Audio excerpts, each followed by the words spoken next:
मिनश्शैतानिर्रजीम बिस्मिल्लाहिर्रहमानिर्रहीम लक़द कान लकुम फ़ी रसूलिल्लाहि उस्वतुन हसनह आमन्तु बिल्लाहि सदक़ल्लाहु मौलानल अज़ीम व सदक़ रसूलुहुन नबियुल उम्मियुल मुतीउल मुबीनुल मुईनुल करीम व नहनु अला ज़ालिका लमिनश शाहिदीन वश्शाकिरीन वल्हम्दुलिल्लाहि रब्बिल आलमीन। या खुदा बहरे जनाब मुस्तफ़ा इमदाद कुन, या रसूल अल्लाह बहरे खुदा इमदाद कुन, या शहीद करबला, या दाफ़िए करबो बला, गुल रुखा शहज़ादे गुलगो क़बा इमदाद कुन। गौसे आज़म बमने बेसरो सामा मददे क़िबले दी मददे कअबे ईमा मददे बगिरदा बे बला उफ्ताद कश्ती मदद कुन मदद कुन मदद कुन। या मुईनुद्दीन चिश्ती क़ादरी यमुनारे, या गौसे आज़म मीज़नम दमज़ शेख अहमद रज़ा ख़ां क़ुत्ब आलम मीज़नम बलगल उला बिकमालिही कशफ़त दुजा बिजमालिही हसुनत जमीउ ख़िसालिही सल्लु अलैहि व आलिही। करूं तेरे नाम पे जां फिदा, न बस एक जां दो जहां फिदा, दो जहां से भी नहीं जी भरा, करूं क्या करोड़ों जहां नहीं। जिसको अपने नबी से जितनी मोहब्बत का एहसास हो, कोशिश करें उतनी ही आवाज़ के साथ रसूल और आले रसूल की बारगाह में दुरूद सलाम की डालियां निछावर कर लें। पढ़ें बावाज़े बुलंद अल्लाहुम्मा सल्ली अला सय्यदिना व शफ़ीइना व नबीना व मौलाना मुहम्मदिन मअदिनिल जूदि वल करम व आलिहि व अस्हाबिहि व बारिक वसल्लिम सलातुन व सलामुन अलैका या रसूल अल्लाह सल्लल्लाहु तआला अलैहि वसल्लम। मुअज़्ज़ज़ हाज़रीनो किराम, अभी आपने नात व मनक़बत का खूबसूरत सिलसिला देखा और सुना।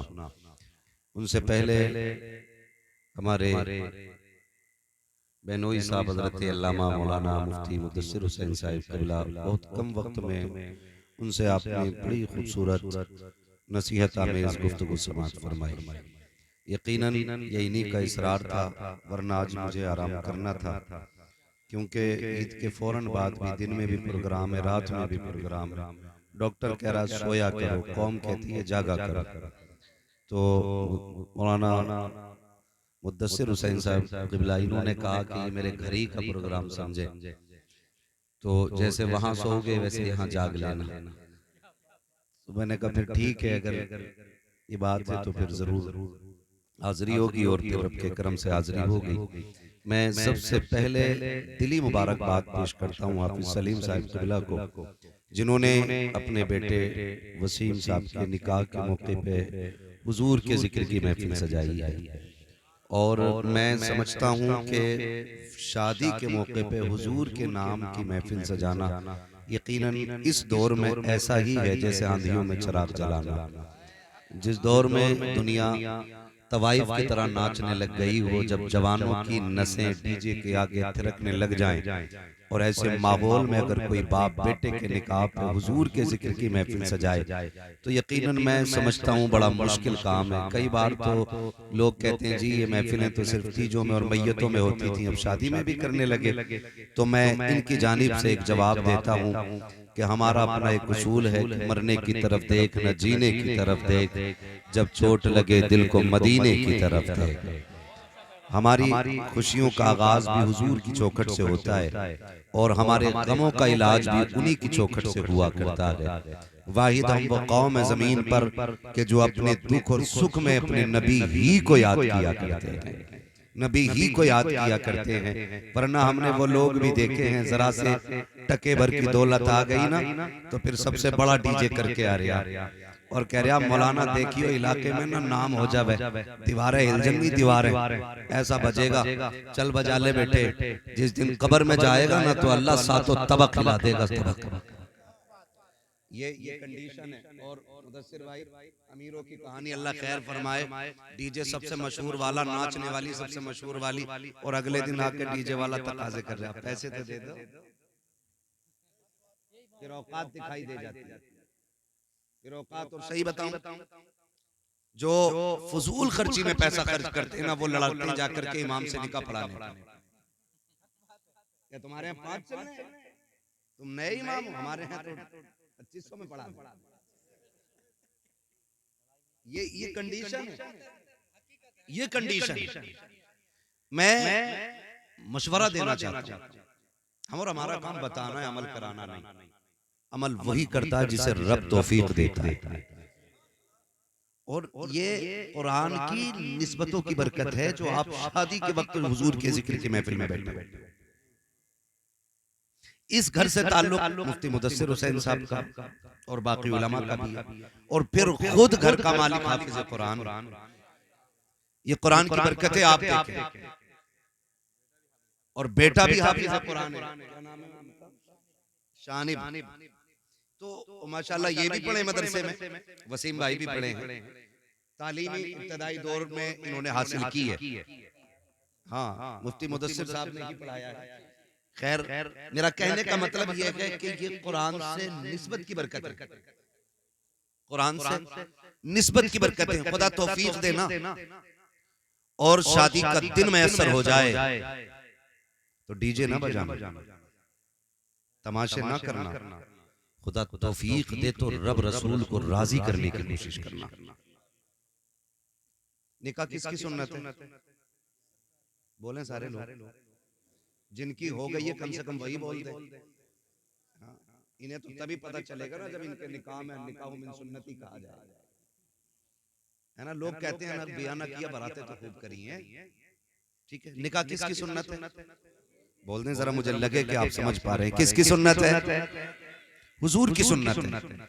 और डीजे इब्लीस। बताओ, सुन्नत के मौके पे हम शैतान को बुलाते हैं।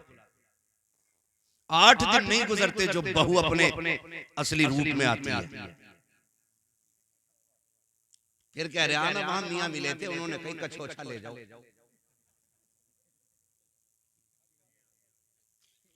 हाँ, सही कह रहा हूं मैं, कछोछा ले जाओ। वहां नीर का पानी पिलाया भी, नहलाया भी, लगाया भी, हुआ कुछ नहीं। क्योंकि भूत उनके उतरते जिन पे चढ़ा करते हैं, जो खुद भूत नहीं होती हैं उनके भूत नहीं उतरा करते। ये मैं आपको बता रहा हूं, ये बेबरकतियां होती हैं, इनसे कोई नतीजा नहीं होता। अब सभी की एक तमन्ना है, सुना है आप हर आशिक के घर तशरीफ लाते हैं, मेरे घर में भी हो जाए चरागा। चरागा, हाँ पक्के बरेल भी बैठे माशाअल्लाह। मेरे घर में भी हो जाए चरागा या रसूल अल्लाह। लेकिन हमने हुजूर को बुलाया कब? खाली कही तो दिया, मेरे घर में भी हो जाए चरागा या रसूल अल्लाह। लाइक भाई, हमारी कौम नात पे मचलेगी भी, और मचलना चाहिए, क्योंकि नात का ताल्लुक इश्क से है, इश्क से है। वो किसी प्रोफेसर ने भी लिखा था और कहा था, कौम मुस्लिम की हुजूर से मोहब्बत का आलम ये है। बात अगर हुजूर की इज्जत और अजमत की आए ना, तो जहां नमाजी हुजूर के लिए निकलता है ना, तो वहां बेनमाजी भी रोड पे हुजूर के लिए निकल आते हैं।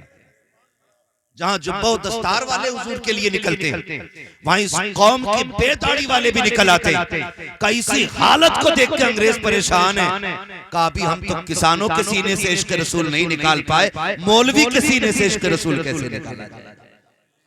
यहाँ क्यों? क्योंकि इसका रिश्ता हुजूर से दिल का है, दिल का। गोया हम कहते हैं हम बेअमल जरूर हैं, लेकिन बेवफा तो नहीं। हम गुनाहगार हैं, लेकिन गद्दार तो नहीं है। हुजूर आपकी अजमत की बात आए, हम लेटे रखे, फिर लानत हो ऐसे लेटने पे। हमारा तो एक ही ऐलान रहता है कि मोहम्मद से वफा, तूने तो हम तेरे, ये जहां चीज है क्या लो हो, कलम तेरे। लेकिन अगर हम अमली मैदान में उतर के फिर भी एक बात आपसे पूछूं, हम कितना बुलाना चाहते हैं? शादी होती है, होती इधर भी। अरे शादी की महफिल में बैठे डर क्यों रहे हो? हाँ, मैं यहाँ निकाह करा के नहीं भेजूंगा कि अब्बा से पूछ के नहीं आया। होती है ना, होती है। तो उससे पहले जो रस्म रिवाज हमारे हाफिज साहब हैं, लाइक भाई, वो ये है कि हम लोग क्या करते हैं, पहले एक रफ तैयार करते हैं मेहमानों के लिए, रफ। फिर उसमें 4 लोग बैठते हैं, इनमें किसको रखना और किसको नहीं रखना। ये निकालते, कहा इसको निकाल दो, इसने पिछली बार दावत नहीं खिलाई। कहा ये कहा, इसने हमारे यहाँ बोटी ज्यादा खाई थी, अपने यहाँ बोटी नहीं खिलाई थी, इसको भी निकाल दो। मतलब इस तरह से हम कट करते चले, इसे रखो, ये हमारे घर दावत दे के गया। ऐसे लिस्ट घटती बढ़ती रहती है। फिर बात आती है रिश्तेदारों पे, फिर बात आती है कुर्ब जवार के लोगों पे। जब रिश्तेदारी की बात आती है, लिस्ट बन जाती है ना, तो बेटा कहता अब्बा फूफा को बुलाओगे कि नहीं? कहा क्यों? कहा वो तो नाराज है। तो लोग बाप भी नाराज नहीं, कह देता नहीं अगर वो नाराज है हम नहीं जाएंगे बुलाने। चार लोग बैठ के कहते क्यों ना जाओगी जी, तुम्हारे बेटे का आज चोटी से रहा है, तुम्हें जाना पड़ेगा, जाओगे और बच रहोगे, हम जाके तुमसे मनवाएंगे उनको। और पूरी कौम प्रेशर डालती है, जबरदस्ती ले जाकर के पैर पकड़वाए जाते हैं। आज के हालात में आपको बता दूं कितने ऐसे मक्कार लोग भी होते हैं कि 3 दिन घर में ही पड़ा रहेगा, जब खाने की बारी आएगी भाग जाता है। कहाँ है फला साहब? कहा वो नाराज है। कहा 3 दिन से तो यही थे। कहा रोटी नहीं खाएंगे जब तक आप अपने किए की माफी नहीं मांगेंगे। इस तरह से शादियों को भी बर्बाद किया जाता है। मैं कुछ और कहना चाहता हूँ, मैं बताना ये चाहता हूँ, जब लिस्ट बनाई जाती है उसमें खालू को भी मनाया गया, ताऊ चचा को भी मनाया गया, सारे रिश्तेदारों को राजी करके लाया गया। लेकिन मुझे बता तो सके, सारे रिश्तेदार आ गए, जरा दिल पे हाथ रख के बताओ, जाके पूरी दुनिया की लिस्ट चेक कर लो, सबसे ऊपर खालू का नाम मिलेगा, मामू का नाम मिलेगा। क्या किसी लिस्ट में सबसे ऊपर हुजूर का नाम मिलता है कि नहीं? आका का नाम होता है कि नहीं? नहीं होता। और यार जो नाराज थे उनको राजी करके ले आए, तुमने हुजूर को लाने का कौन सा तरीका इस्तेमाल किया? आप कहोगे मौलवी मुस्तफा को कैसे बुलाया जाएगा? तो सुनो, तुमने कार्ड दे करके अपने खालू को राजी किया, इनविटेशन कार्ड दे करके आपने रिश्तेदारों को बुलाया, लेकिन जब हुजूर को बुलाना था एक कार्ड उनके नाम का भी बनना था। आप कहेंगे कौन सा? मैं ये कहता हूँ जब हुजूर को बुलाना हो मिलाद की महफिल सजा दे, रहमत के फरिश्ते भी आएंगे, मदीने से मुस्तफा चल के तशरीफ ले आए।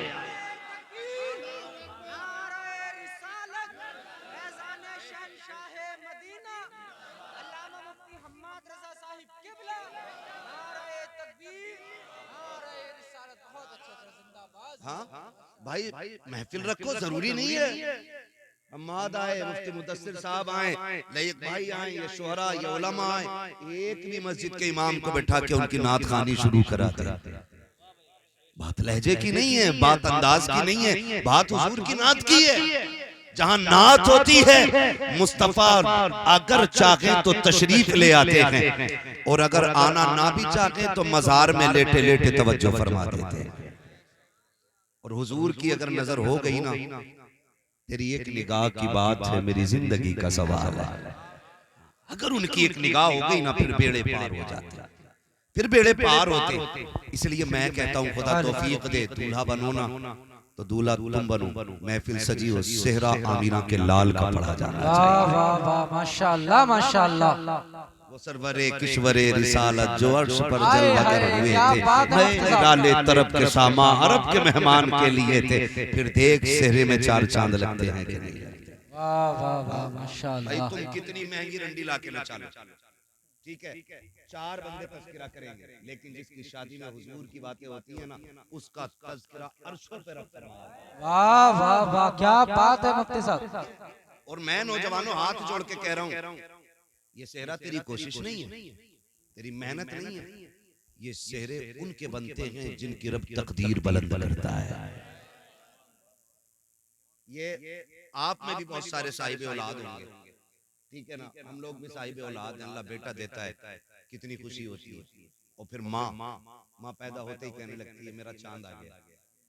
चांद वो इससे नीचे लफ्ज नहीं बोलती है, काला भी है ना फिर भी चांद, ठीक है ना? कैसा ही है, माँ के लिए चांद होता है, और हर माँ के लिए उसका लाल चांद होता है, और हर लाल के लिए जो उसकी माँ हो सकती है ना, वो दुनिया में कोई नहीं हो सकता।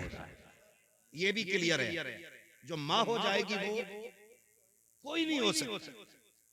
जैसी बेटा पैदा हुआ, माँ कहती मेरा चांद आया, मेरा चांद आया, मेरा चांद आया। कभी अकीके की खुशी, कभी सुन्नतों की खुशी, कभी छठी की खुशी, तरह तरह के नाम से खुशियां होती जा रही हैं। जब बेटे ने शूर की दहलीज पे कदम रखा, 4 महीने 10 दिन का हुआ, बाप ने कहा बिस्मिल्लाह खानी होनी है, इलाके को लुक़मे खिलाए जा रहे हैं, बेटे की बिस्मिल्लाह खानी है। जब बेटे ने शूर की दहलीज पे कदम रखा, अब माँ कह रही है बेटा आ गया है, इसकी दुल्हन सी चांद सी दुल्हन लेके आनी है, चांद का टुकड़ा लेकर के आऊंगी। एक ख्वाब माँ सजाती है, बाप भी जब बेटा जवान होता है, चार लोगों में जब बैठता है, लोग कहते हैं तुम्हारा भी तो बेटा जवान है, शादी कब करोगे? बाप के कंधे चौड़े हो जाते हैं, बेटे के निकाह की बातें हो रही हैं। मैं खुदा की कसम खा के कहता हूँ लोगों, याद रखना रब का बड़ा इनाम होता है उस शख्स पे, रब जिसके बेटे को दूल्हा बना देता है। वरना हमने यहाँ तक देखा है शादी में 5 दिन रह गए, बेटे का इंतकाल हो गया, शादी वाले दिन सेरे बांध के निकले और पलट के कफन में लिपट के आए हैं। ये लाजिम नहीं है अगर तूने सेहरा बांधा है खैरियत से आ जाएगा, अगर खैरियत से आया है तो ये सिर्फ तेरी खुशी नहीं है, माँ की खुशियों की तकमील हो रही है, बाप का ख्वाब पूरा हो रहा है, यारों की खुशियों में 4 चांद लग रहे हैं, दोस्तों अहबाब मचल रहे हैं। ओ लोगों, खुदा ये वक्त दे गाने न बजाना, अगर बजाना तो मुस्तफा की नातों के तराने बजाना। नारे तकबीर, नारे रिसालत, फैजान शहनशाह मदीना, ख्वाजा का हिंदुस्तान, नारे तकबीर, नारे रिसालत। बहुत अच्छे। जिंदगी के सारे काम सिर्फ निकाह पे खत्म नहीं हो जाते, उसके बाद नेक औलाद इंसान के लिए सबसे बड़ी नेमत होती है। नेक औलाद, फर्माबरदार औलाद। पैसे में सुख सुकून नहीं है, सुने सारे लोग, अगर लगता हो ना पैसे वाला मौज में होगा, पता 8 दिन में पूरी पूरी डिब्बी खा जा रहे हैं, गोली होगी, फिर जाके सोता है। सुख चैन दौलत में नहीं, मजा तो तब है औलाद इतनी फर्माबरदार हो कि बाप देखे और उसकी आंखें देखते ही ठंडी हो जाए। ये सबसे बड़ी नेमत, ये सबसे बड़ी नेमत। अगर औलाद फर्माबरदार नहीं तो मैं कहता हूं ऐसी औलाद पे लानत है जो माँ बाप की फर्माबरदार ना। क्या करोगे पूरी जिंदगी का, कोई मतलब नहीं।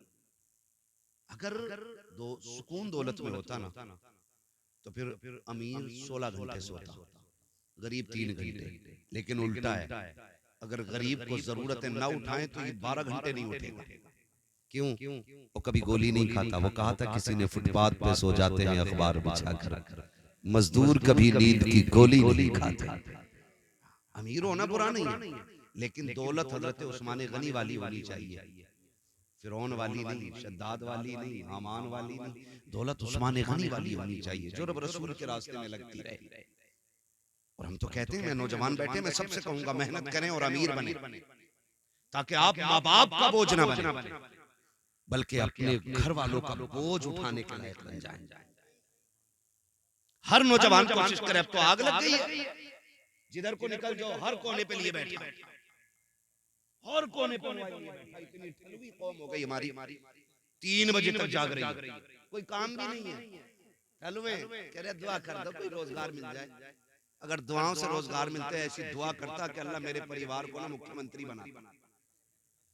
मेहनत भी तो कोई चीज होती है ना यार, तुम पूरी जिंदगी पबजी खेलो और फिर का मौलवी की दुआ से अच्छा रोजगार मिल जाए। जिन्हें रत जगह नहीं आते ना, उनके ख्वाब कभी पूरे नहीं होते। ख्वाब वही पूरे होते हैं जो जागते हुए देखे जाते हैं, सोते हुए देखे जाने वाले ख्वाब कभी पूरे, कभी सोते हुए ख्वाब देखे जाने वाले पूरे नहीं होते, नहीं होते। ख्वाब वही पूरे होते हैं जो जागते हुए देखे जाते हैं।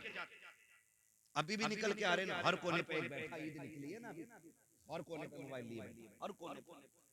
हाथ जोड़ के कहता हूँ निकलो इससे, और इतने आगे बढ़ो, इतने आगे बढ़ो कि लोग देख के कहें कि हुजूर की उम्मत में भीख मांगने वाले कम नजर आते हैं और लोगों को भीख देने वाले ज्यादा नजर आया करते हैं। ये कैसी उम्मत बने, मजबूत उम्मत बने। इब्तिदाई दौर इस्लाम का आप देखें, एक खजूर खा करके रोजा रख लेते थे और उसकी गुठली मुंह में डाल करके इफ्तार करते थे। ये दौर इस्लाम पे गुजरा है। लेकिन फिर हजरत फारूक आजम का दौर आया, फिर इस्लाम ने करवट बदली है, तो फिर पूरे मदीने में कोई ज़कात लेने वाला नहीं मिलता था। ये दौर भी इस्लाम ने देखा, लेकिन वो जवान ठलुए नहीं थे, निकम्मे नहीं थे। इस्लाम के लिए जंगे भी लड़ना और बच्चों के लिए हलाल कमाई के लिए कोशिश भी करते रहे, कोशिश भी करते रहे। आज तो क्या कहते हैं, शॉर्टकट कह रहे, ऐसा रास्ता मिला है 10 पे 70 दे रहे, रातों रात अमीर होने के ख्वाब। अब तो वो क्रिकेट चल रहा है, ड्रीम 11। तो ये भैया उस पे जुआ लगा रहे, उसको सट्टा ही है वो भी, सट्टा है, लग गया आधा हो तो लग गया, वरना मुंह देख रहे, रोज लगा रहा है। कितने पैसे लगते? बहुत आगे हो।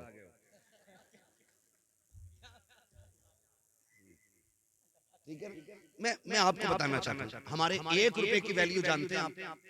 1 रुपए की वैल्यू फरमाया गया, अगर मोमिन की हलाल कमाई का 1 रुपया कब्र में गिर जाए, तख्ते लगा दिए गए, हुक्म यह है कि तख्ता हटाया जाए, पहले रुपया निकाला जाए, फिर दफन किया जाए। तुम्हारे 1 रुपए की वैल्यू ये है, और लालच लेकर डूब गया हमें, शॉर्टकट के चक्कर में हराम पे उतर आए हम। अल्लाह उस दिन से पहले मौत दे दे जिस दिन हमारे हलक में हराम का लुक़मा जाए। हलाल, इमाम गजाली से किसी ने कहा था हुजूर दुआएं कब कबूल होती? अब तो रस्म चल गई है, दुआ करिए। उन्होंने भी कह दी ठीक है जा, अल्लाह तेरा भला करे, और पता चले जो कह रहा भला करे उसका सबसे ज्यादा बिगड़ा हुआ मसला है। इमाम गजाली से कहा हुजूर दुआएं कब कबूल होती है? फरमाया 2 काम करना, दुआएं कबूल होंगी। कहा क्या? कहा कभी हराम ना खाना और कभी झूठ ना बोलना। हाथ तेरे उठेंगे, मकबूलियत की जमानत खुदा अता फरमा देगा। ये 2 काम करने थे, लेकिन हम शॉर्टकट के चक्कर में निकल गए। इससे भी शॉर्टकट ये है, लल्ला जवान हो गया 10 लाख तलौंडिया वाला दे गई। अपनी मर्जी से बेटी वाला कायनात उठा के दे दे, उसकी मर्जी है। भीख मांगने वाले पैदा हो गए। 4 बेटे तो हिसाब लगा रहा, 10 कलवा में, 10 मलुआ में, 10 बब्बन में, 10 अच्छन में, कितने लाख हो गए? 40 लाख का ऐसे ही शॉर्ट रास्ते से अमीर बन जाएंगे। जहेज में मांगा गया 1 भी रुपया हराम हराम हराम। ये शरीयत है, ये शरीयत। और इस चीज ने कौम का बेड़ा गर्क कर दिया कि जब से डिमांड की आग लगी है ना, कह रहा नहीं नहीं प्रधान के बेटे से कम नहीं मिलना चाहिए, मुझे इतना दोगे तब बेटी कब मैं तुम्हारी बेटी का रिश्ता कबूल करूंगा। और खुदा के वास्ते मेरे भाई अगर 10 लाख से गुजारे हो जाए तो लेके रख ले, अगर 20 लाख से नस्लें पल जाए तो पैसे संभाल के रख ले, और अगर गारंटी ना हो तो फिर हाथ ना फैला। ये कौन दे सकता है तुझे जो खुद दूसरों के मोहताज हो? ये कैसे भले पूरे करेंगे? उससे मांग जिसके खजानों में कमी नहीं आती है। और ऐसा कौन है? बरेली वाला कहता है कौन देता है? देने को मुंह चाहिए, देने वाला है सच्चा हमारा।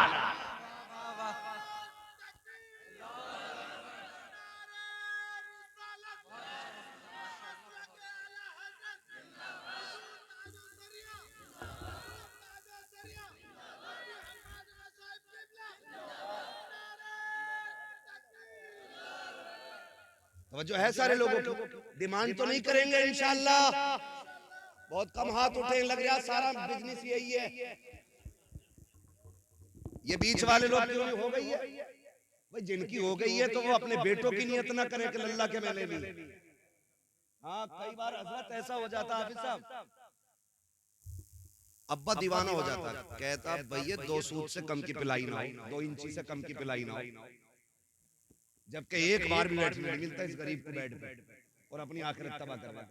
लिस्ट में बुलेट भी है ऊपर, कह रहा ये जरूर हो, कभी नहीं बैठेगा इस बुलेट पर, इसे साइकिल पे ही रहना है, मगर अपनी आखिरत तबाह कर रहा है। ना करे ना करे, इसलिए कि कोई भी बेटी वाला, मैं तो कहता हूँ जिसने बेटी दे दी उसने सब कुछ दे दिया। जिसने बेटी दे दी उसने सब कुछ दे दिया। और बेटी ही का जिक्र नहीं है, गाड़ी का जिक्र है, फ्रिज का जिक्र है, एसी का जिक्र है, जनरेटर का जिक्र है, इन्वर्टर का जिक्र है, लिस्ट में सोफे भी है, पिलाई भी है, सारी चीजें हैं। अगर नहीं है तो बेटी के औसाफ नहीं है। कोई ये नहीं पूछता है जिसके साथ निकाह किया है उसे कुरान तजवीद की रियायत से पढ़ना आता है कि नहीं, उसे नमाज दुरुस्त याद है कि नहीं। कोई ये पूछने वाला नहीं है जिसको बहू बना के ला रहे हो वो तहज्जुद गुजार है कि नहीं, जिसे तुमने बहू बनाया है वो फजर वक्त पे पढ़ती है कि नहीं, जिसको तुम घर की रौनक बना रखे हो, उसके लहजे में कुरान की खुशबू आती है कि नहीं, कोई पूछने वाला नहीं है। जिसको तुम चांद का टुकड़ा कह रहे हो, उसके माथे पे सजदों के निशान है कि नहीं, जिसे तुम जन्नत की परी कह रहे हो, बता तो सही अखलाक में खातून जन्नत का किरदार नजर आता है कि नहीं। खुदा की कसम करोड़ों ले आओ, अगर औरत बदमन लाए हो, मोहताज रहोगे, खाली हाथ ले आओ, नेक औरत ले आओ, अल्लाह तुम्हें दुनिया ही में बादशाहत अता फरमाए। ये करे कोशिश, अल्लाह निकाह आसान करने की तौफीक अता फरमाए। डिमांड तो नहीं करेंगे ना इंशाअल्लाह। नेक औरत तलाश करें नौजवानों, नेक। और आपको मैं बता दूं बहुत जरूरी बात, वक्त बड़ी तेजी से बढ़ रहा है, मैं भी समझ रहा हूं कि अब ये वक्त गुफ्तगू का नहीं है, क्योंकि वक्त ही इतना हो चुका है।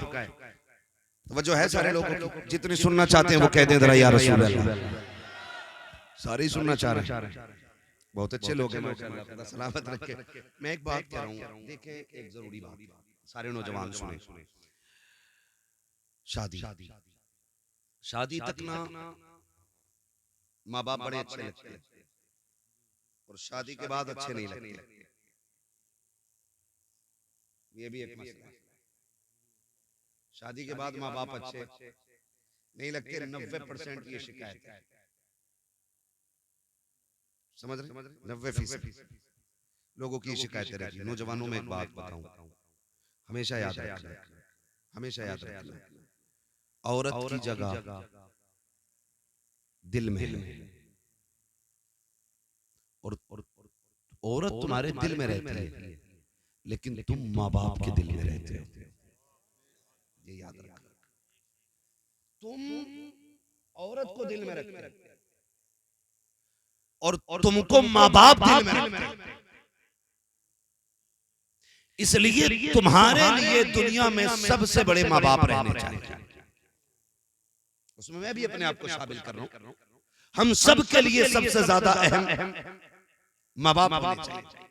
होता क्या है, कसम खा के कहता हूं, मैंने देखा नहीं, बेटा जब दूल्हा बना होगा ना, हाजी बारात गई थी, किसी ने देखा कि हाफिज सलीम साहब की खुशियों का आलम क्या था।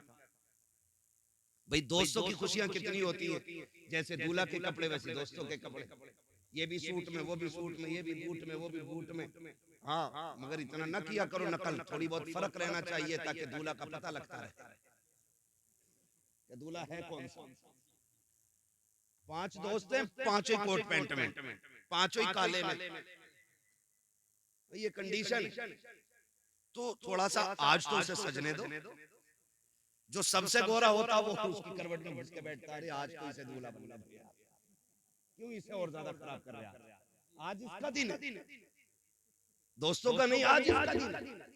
तो मैं ये कहना चाह रहा हूं आपसे कि दोस्त कितनी नकल करते हैं कि दोस्त जैसे कपड़े, दोस्त जैसे ड्रेस, दोस्त जैसा पहनावा, सारे दाएं बाएं चल रहे हैं, लेकिन जानते हो जब भाई दूल्हा बना करते हैं, बहनें आके खड़ी हो जाती हैं सेहरे पर। कई बार देखा गया है, कभी पानी के छींटे दे रही हैं, ये क्या कर रही है, कहा मेरे भाई को किसी की नजर न लग जाए, मेरे भाई को किसी की नजर न लग जाए। ये बहनों के रिश्ते होते हैं। और माँ को देखो, माँ बार बार कह रही है अल्लाह मेरे चांद को सलामत रखना, अल्लाह मेरे लाल को सलामत रखा, अल्लाह मेरे लाल को खैरियत से लेके जाना। जब दूल्हा घर से निकलता है, जहां तक नजर जाती है, सबसे देर तक देखने वाली आंखें माँ की हुआ करती हैं। पलट के आने का इंतजार करने वाली जो दरवाजे पे बिछी रहती हैं पलकें, वो माँ की होती है। मुझे बता तो सही, माँ से ज्यादा तेरा इंतजार किसने किया, माँ से ज्यादा तुझसे प्यार किसने किया। तू दूल्हा बना था, कोई कपड़े देख रहा था, कोई अपने जूते चेक कर रहा था, लेकिन माँ और बहनें ये मुड़ मुड़ के तुझे देख रही थी। कभी पानी के छींटे, कभी सुरमे के टीके,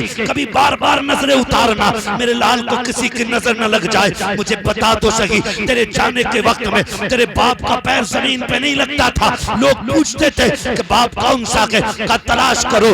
आज जिसकी खुशियां आसमान पे होंगी वही बाप लगता नजर आएगा। बाप तनहा अलग दिखाई देता है कि ये बेटे वाला है, मगर जरा दिल पे हाथ रख के बता, अभी शादी को 15 दिन हुए हैं, माँ से कहता है सुन मेरे कमरे पे आके दस्तक ना देना, मेरी बीवी को अच्छा नहीं लगता है, तुमसे झाड़ू नहीं लगती है, अभी 8 दिन हुए हैं, उससे झाड़ू लगवाने चली हो।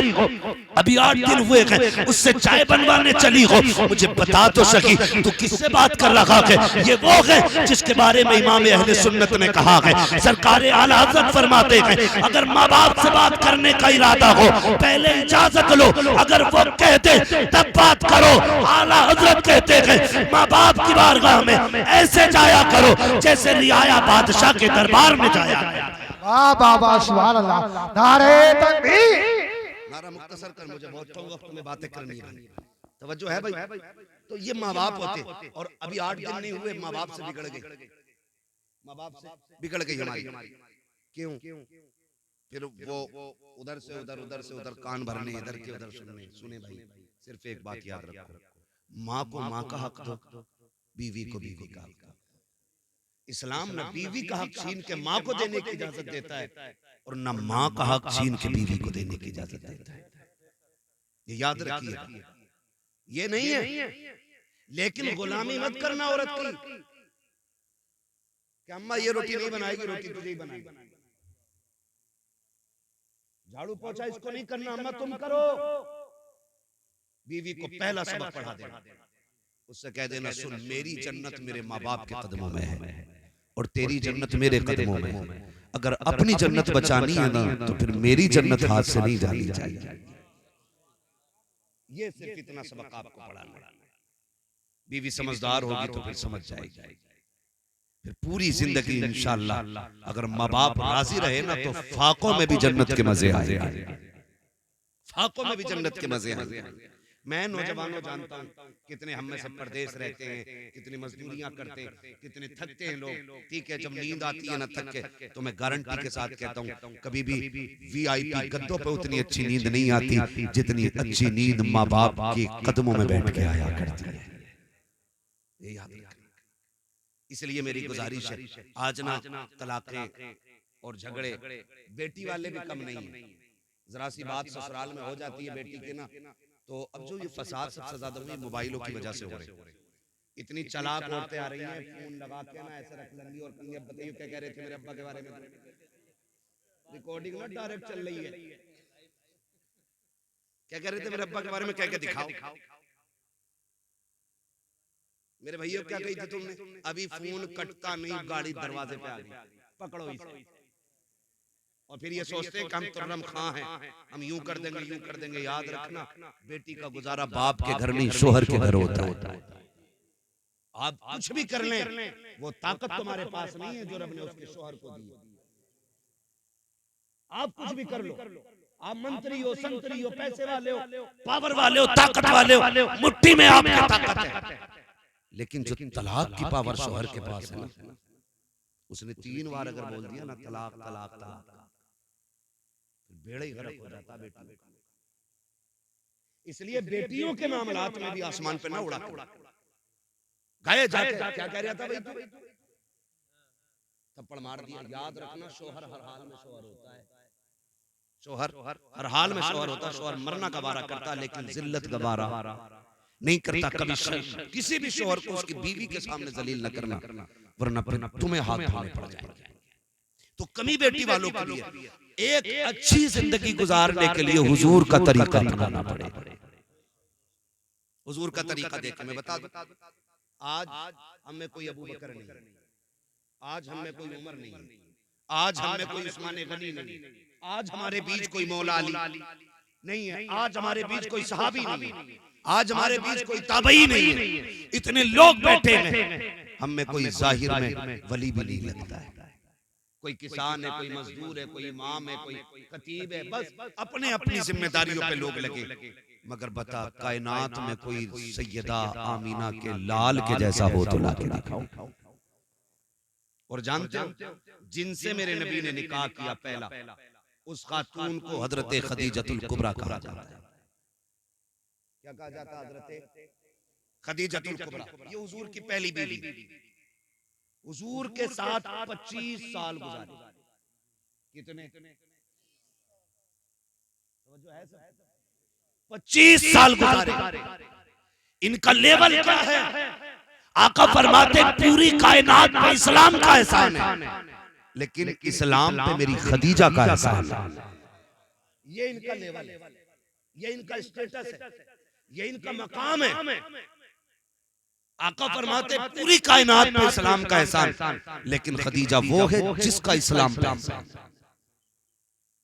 अब आप जरा देखें, एक दिन मेरे नबी की अम्मी हजरत हलीमा सादिया रज़ी अल्लाह ताला, ये कौन है? ये हुजूर की रिजाई अम्मी। कैसी अम्मी है? रिजाई अम्मी उस माँ को कहा जाता है जिसने दूध पिलाया हुआ।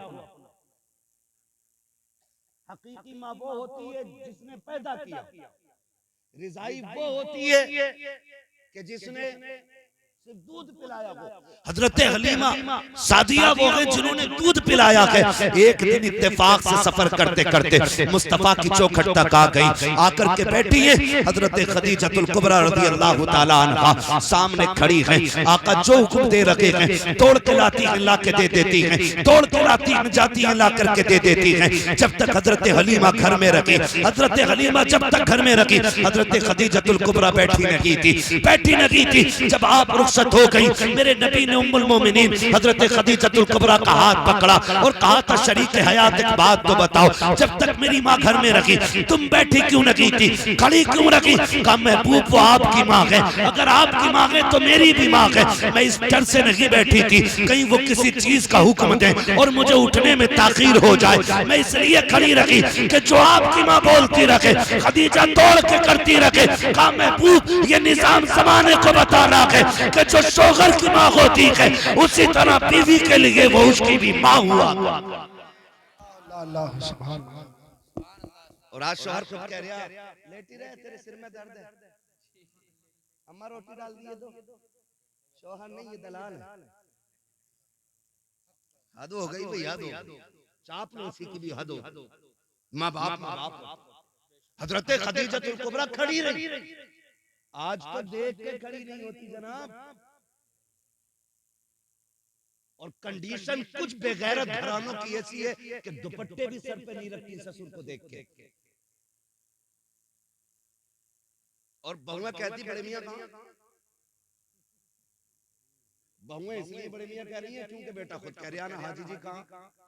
अपने अब्बा को प्रधान मुखिया हाजी जी अब्बा कहते हुए इसकी जबान टूट रही है। नसीब वाले जिनके सर पे बाप का साया होता है, नसीब वाले मुकद्दरों वाले जिनके सर पे ममता का आंचल होता है। प्रधानी कह रहे हो, हज्जन कह रहे, माँ कहा करो माँ। अल्लाह ने इस लफ्ज में इतना सुकून रखा है कि जब चोट लगती है ना तो पहला लफ्ज माँ निकलता है। कभी बच्चों को देखो, बाप की गोद में होगा चोट लग जाए तो कहेगा अम्मा। क्यों? क्योंकि अल्लाह ने इस लफ्ज में मिठास भी रखी है और सुकून भी रखा है। सुकून भी रखा। नबी की अम्मी आई, हजरत खदीजतुल कुबरा खड़ी रही। आज हमारी अम्मी आए ना, वो कहे बेटे तेरी बीवी को मैंने आवाज दी थी उठी नहीं। कहा ना उठी तो तुम्हें कोई जरूरी था आवाज देना? वो तकव्वी थी, सो गई। ये कहते ठीक है अम्मी हम उनसे बात कर लेगा। इस तरह से माँ बाप के लहजों की कदर किया करो, उनकी इज्जत हमें करनी चाहिए। वो माँ बाप है, वो बीवी नहीं है। माँ बाप है, उनका एक एक बाल पे एहसान है हमारा, एक एक बाल। अगली बात करने लगा, निजाम मुस्तफा घरों में लाइए, फिर देखिए घर कैसे जन्नत लगती है, घर कैसे जन्नत लगती है। आज धीरे धीरे वो तुम्हें माँ बाप से दूर करती है, फिर बहनों से दूर करती है, फिर भाइयों से अलग कर देती है, और फिर जब अपनी पे आती है खुद जूता लेके खड़ी हो जाती है। फिर कहते हो तावीज दे दो मौलाना, बीवी फरमा बरदार मरखाना बैल तूने नाथ लिया, एक बीवी कंट्रोल नहीं। अब हमसे कहां मुंह बंद हो रहा है भाई, ये मुंह तुझे बंद करना था। तो कंडीशन ये हो जाती है, फिर क्या? फिर तो आ रहा थक के कह रहा पानी लाइए जरा, कह रही पी लो। मैं कौन सी थाली थी सुबह से, तुम्हें क्या लग रहा है मैं खाली बैठी थी? का गुड्डू को नहलाया, बब्बो के कपड़े धोए, पोछा लगाया, फिर साफ किया। शोहर से ज्यादा अपने काम गिना देती है। ये मक्कार औरतों की निशानी होती है। मक्कार बदअमल औरतों की पहचान है। जो फर्माबरदार होती है ना, शोहर की पहली आवाज पे दौड़ जाती है, पहली आवाज। शोहर थक के आया, खुद बीमार होकर पड़ गए। होता क्या है, कभी बाहर ना मोहल्ले में दिन भर घूमेगी, शोहर के आने के टाइम चद्दर ओढ़ के, क्या हुआ कि सिर में आधे में बड़ा दर्द है, आधे में दर्द है तो सर घर सर पे उठा लेती है, पूरे में हो तो क्या करे, करिए कि सर में दर्द, जाओ जाके बेटियों को सबक दो। घर ऐसे नहीं चला करते, घर ऐसा चला करते हैं, शोहर थक के आए ना, बिस्मिल्लाह पढ़ के उठ, गिलास पानी का लेके बगैर कह जाके खड़ी हो जा। तुझे नहीं पता जब तू उसे मुस्कुरा के देखेगी, वो तुझे मुस्कुरा के देखेगा, अल्लाह दोनों के सारे गुनाह माफ फरमा देगा, सारे गुनाह बख्श दिए जाते हैं। वो तो निहायत सस्ता सौदा बेच रहे हैं जन्नत का, हम मुफलिस का मोल चुकाएं, अपना हाथ ही खाली, अपना हाथ ही खाली है। इतनी आसान भी है जन्नत, लेकिन घर को जहन्नम बना रखा है। अगर कह दिया मेरे लिए ऐसा जोड़ा लाना जैसे अच्छन की बीवी ने पहन रखा था, अगर वो वैसा जोड़ा ना लाया फेंक देती है, फेंक कह के मैंने अपने बाप के घर कभी ऐसा नहीं पहना। जाओ जाके बेटियों को पढ़ाओ कि बाप के घर जो तूने सोना पहना, चांदी पहना, हीरे जवाहरात पहने पहन लिए, कभी इसका तस्करा तूने शोहर के घर नहीं करना जा करके। वो तुझे जिस हाल में रखे तुझे उस हाल में रहना है। तेरी बेटी नबी की बेटी से बड़ी नहीं है, तेरी बेटी मुस्तफा के घर दूल्हा बन के आने वाले, तेरा बेटा अली से बड़ा नहीं है, ज्यादा इतराने की जरूरत नहीं है। मुस्तफा को देखो, जब बेटी का रिश्ता किया था आका करीम ने कहा था फातिमा मैंने तेरे रिश्ते का फैसला अली के साथ कर दिया है। खातून जन्नत सैयदा तैयबा ताहिरा आबिदा जाहिदा रकिया तकिया नकिया सैयदा फातिमा ज़हरा आंखों में आंसू भर लाई थी। आका करीम ने कहा था फातिमा अली से बेहतर जमीन पे तेरे लिए मुझे कोई मर्द नजर नहीं आया, इसलिए मैंने तेरे लिए अली का इंतखाब किया है। अली गरीब जरूर है लेकिन अली नबी का भी प्यारा है, खुदा का भी प्यारा। नारे तकबीर, नारे रिसालत, मसलके आला हजरत उलमा अहले सुन्नत हजरत अल्लामा मुफ्ती अब्बास रज़ा साहिब मुरादाबादी, नारे हैदरी। शुक्र अल्लाह का, मैं सही बता रहा हूँ, बड़ा सुख है दीन में। हमारे घर के 7 दामाद हैं, 7 पढ़े लिखे लोग हैं, और इतनी सुख सुकून की जिंदगी है। कभी कोई टेंशन, कभी चैंचे, कभी पैंपे ही नहीं, कभी मसला ही नहीं कि उसका हाथ पकड़ के लाओ, उसका लाओ, मुझे काट क्यों नहीं आया, मुझे देख क्यों नहीं आया, मेरा मुंह क्यों नहीं देखा, क्योंकि सारे पढ़े लिखे लोग हैं। तो फिर जब जिंदगी हुजूर की शरीयत के दायरे में चलती है ना, तो बड़ा सुकून होता है, बड़ा सुकून होता है। बहने अल्लाह ने साथ दी, साथों पढ़ी लिखी कारिया, बड़ा सुकून रहता है। ऐसा माहौल घरों का बना, ऐसा माहौल बना। जब ये जिंदगी होती है ना, तो फिर फर्मा बरदारी और सुकून में जो मजा आता है ना, वो खाली ससुर से लिए गए 15 लाख नहीं, एक फोड़े में 15 नहीं, 15 के 35 निकल जाते हैं। ये याद रखिएगा। इसलिए हराम के चक्कर में ना पड़ना, मेहनत से अपनी कमाई से लाओ, फिर 5 में अल्लाह 50,000 की बरकत दे देता है। मेहनत का होना चाहिए, मेहनत का होना चाहिए, अपनी कमाई का। भीख में मिले हुए से क्या यार, तुमसे हमसे सबसे ज्यादा पैसे तो उन फकीरों के पास है जो जामा मस्जिद के गेट पे बैठ के भीख मांगते हैं। पैसा तो उनके पास भी, लेकिन इज्जत वाला पैसा होना चाहिए, हलाल वाला पैसा होना चाहिए। तवज्जो है सारे लोग। तो माहौल जब अच्छा होना तो फिर घर जन्नत बिगड़ जाती, बिगड़ जाती। हुजूर फरमाते 25 साल मेरी खदीजा ने मेरे साथ गुजारे, लेकिन 25 साल आका फरमाते मैंने तबलीग के लिए जाता था, आता था, लेकिन कब 25 साल में कभी मुझे दरवाजा बजाने की जरूरत नहीं पड़ी। ये कौन कह रहा है? ये नबियों का इमाम कह रहा है। 25 साल कहते कभी चौखट बजाने की जरूरत नहीं पड़ी। आका फरमाते एक दिन आया, मैंने खदीजा से कहा खदीजा क्या बात है, मैं कभी खांसा नहीं, कभी आवाज नहीं दी, कभी कुंडी नहीं बजाई, कभी हाथ नहीं मारा, तुम्हें कैसे पता चल जाता मैं आ गया हूं? बड़ी प्यारी बात खदीजतुल कुबरा ने कही थी, कहा हुजूर आप मेरे दिल में रहते हैं और आपकी खुशबू मेरी सांसों में रहती है। हुजूर कहना उन्हें पड़ता है जिनके आने का पता ना हो। आप आते हैं तो एहसास खुशबू से हो जाता है कि मेरा महबूब तशरीफ ला रहा है। ये किसने कहा? ये उम्मुल मोमिनीन हज़रत खदीजतुल कुबरा कह रही है। आज की बीवी कहती है मर जा, तू लौट के ना आए, ट्रक के नीचे दब जा, तेरा एक्सीडेंट हो जाए, ये कह के शोहरों को रुखसत करती है। मैं जाओ जाके बहन बेटियों से कह देना शोहर दुनिया की तेरे लिए सबसे बड़ी दौलत है। आज अगर ये जिंदा है तेरे ऊपर सुर्ख जोड़ा भी अच्छा लगता है, हरी पीली चूड़ियां भी तेरे हाथ में अच्छी लगती है, तू सोना पहने तो रानी लगती है, जोड़े पहने खूबसूरत तो शहजादी लगती है, जिससे तू ट्रक के नीचे मरने की दुआ दे रही है, जिसके बारे में कह रही तेरी सूरत नहीं देखनी है, जिस दिन ये मर गया और सफेद कफन में लिपट गया, खुदा की कसम सफेद जोड़े के अलावा तेरे बदन पे कोई कपड़ा अच्छा नहीं लगेगा, तेरे हाथों की चूड़ियां उतार ली जाएंगी, तुझसे हंसने का हक खत्म हो जाएगा। एक बेवा की जिंदगी क्या होती है, जा किसी बेवा से जाके पूछ, आज तुझे घमंड है अपनी जवानी पे, अपनी ताकत पे और अपनी इज्जत पे। सोच, जिस दिन शोहर चला जाएगा कोई थूक के तेरी तरफ देखने के लिए तैयार नहीं होगा, कोई तुझे 2 वक्त की रोटी देने के लिए तैयार नहीं होगा। आज जो हुकूमत चल रही है ये तेरी पावर की वजह से नहीं, ये तेरे शोहर की वजह से चल रही है। इसलिए जाओ जाके बेटियों से कह देना कभी शोहर की मौत ना मांगना, मौत ना मांगना। अल्लाह तौफीक दे, ये घर से निकले फिर मुसल्ले बिछा, फिर झोली फैला के कहे अल्लाह सुहाग के जोड़े में छोड़ के गया है सुहागन मिलाना। दुआ करना तेरा काम है, खैर से रब को तुझसे मिला देना ये उसका काम है। ये जाके तालीम हमें बच्चों को देनी है। हज़रत खदीजतुल कुबरा की जिंदगी आपकी। कई बार ना मैं अभी कुछ दिन पहले ये खबर चली थी कि किसी शख्स का एक्सीडेंट हुआ, बड़ा पैसे वाला था, दुनिया बड़ी मतलब ये भी याद रखना।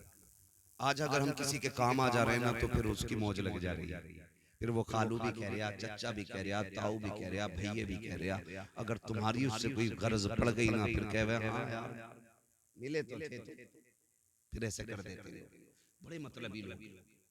वो नौजवान उसका एक्सीडेंट हुआ, बड़े पैसे वाला था, उसके 50 से ऊपर दोस्त थे। कहते जब मेरा एक्सीडेंट हुआ इत्तेफाक देखे रीढ़ की हड्डी टूट गई, तो नसें उसकी जो डैमेज हो गई, फिर हाथ पैर काम करना छोड़ गए। उसने कहा फिर सारे दोस्त भी छोड़ गए, यहाँ तक कि जब हाथ पैरों ने काम छोड़ा बीवी भी तलाक लेके चली गई। उसने कहा तेरे जैसे मोहताज के घर में क्या रहना। उसने रो के कहा था, उसने कहा जब मुझे होश आया मैं जब भी सुबह को उठ के ना आंखें खोलता कोई और नहीं, मेरे बिस्तर पे मेरी माँ बैठी हुई मिला करती थी। दुख में दुनिया छोड़ जाती है, माँ बाप नहीं छोड़ा करते, माँ बाप नहीं छोड़ा करते। ये दुख में नहीं छोड़ते, तुम इन्हें सुख में छोड़ गए।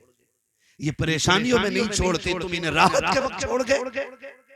नहीं तुम्हारा खर्चा हमसे नहीं उठता, गैरत नहीं आती है। अमीर बनना है तो माँ बाप पे खर्च किया करो, अमीर बनना है उनके खर्चे उठाया करो। अल्लाह इतना देगा तेरी 7 पुश्तों से संभाला नहीं। याद रखिएगा पानी उसी बर्तन में मजीद आता है जिसका कम होता है। जो पहले से भरा रखा रहेगा वो सड़ तो जाएगा, उसमें नया पानी बोले नहीं आ सकता ना। नए पानी के लिए बर्तन का खाली होना जरूरी है, और खाली वहां करो जहां हरियाली होती हो। माँ बाप से ज्यादा खुशहाली किसके चेहरे पे नजर आएगी? इनके ऊपर खर्च करो, इनके ऊपर खर्च करो। आप तारीख का ये बाप पढ़े और जाओ जाके बेटियों को भी ये समझाओ, बेटों को भी समझाओ। और मैं एक बात बता दूं, मैं सिर्फ बहू के हवाले से नहीं कर रहा हूं, मैं शोहर के हवाले से भी अगर बात करूं बड़ा वक्त लग जाएगा। सिर्फ इतना बता दूं हुजूर ने बीवियों के साथ कैसे रवैया किया।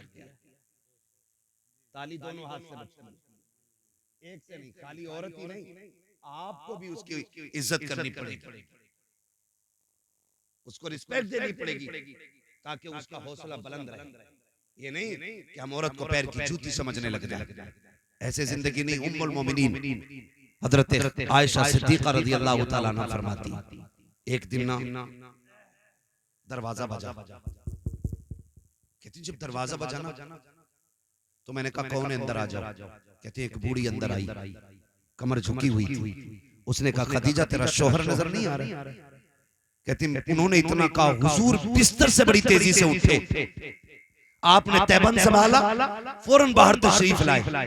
फरमाते हुजूर आए, उस खातून को बैठाया, खुद भी बैठ गए। मुझसे कहा खदीजा घर में कुछ है? मैंने कहा जी या रसूल अल्लाह। कहा जो भी हो लेकर के आओ। कहा मैं अंदर गई, मैं खजूर लेकर के आई। कहा और भी कुछ है? कहा जी। कहा मैं फिर अंदर गई, दूध का प्याला लेकर के आई, खिलाया पिलाया। उसके बाद कहा कोई कपड़े हैं? कहा हाँ। कहा कपड़े रखे थे, मैंने एक जोड़ी कपड़े अता किए। कहा और भी कुछ है? कहा जी या रसूल अल्लाह एक चादर और है। कहते वो भी ला के दे दो। कहा वो भी चादर में दे चुकी। जब वो खातून खातून चली गई। हजरत खदीजा, हजरत आयशा सिद्दीका कहती हैं, मैं पूछूंगी सरकार से कभी फुर्सत मिलेगी, आका ये औरत कौन थी? कहा ये भी मेरे दिल में ख्याल था। कि उम्मुल मोमिनीन आयशा सिद्दीका फरमाती हैं, वो औरत चली गई, सरकार बिस्तर पे तशरीफ लाए, आका करीम ने हाथ कलाइयां आंखों पे रखी हैं, सरकार हिचकी भर के रोए हैं। जब आका करीम रोए हैं, उम्मुल मोमिनीन आयशा सिद्दीका फरमाती हैं, मैंने दौड़ लगाई, हुजूर के बिस्तर पे पहुंची, आका का हाथ हटाया, नबी की दाढ़ी आंसुओं से तर गए। मैंने कहा महबूब मेरे माँ बाप कुर्बान हो जाएं, सरकार बताएं तो सही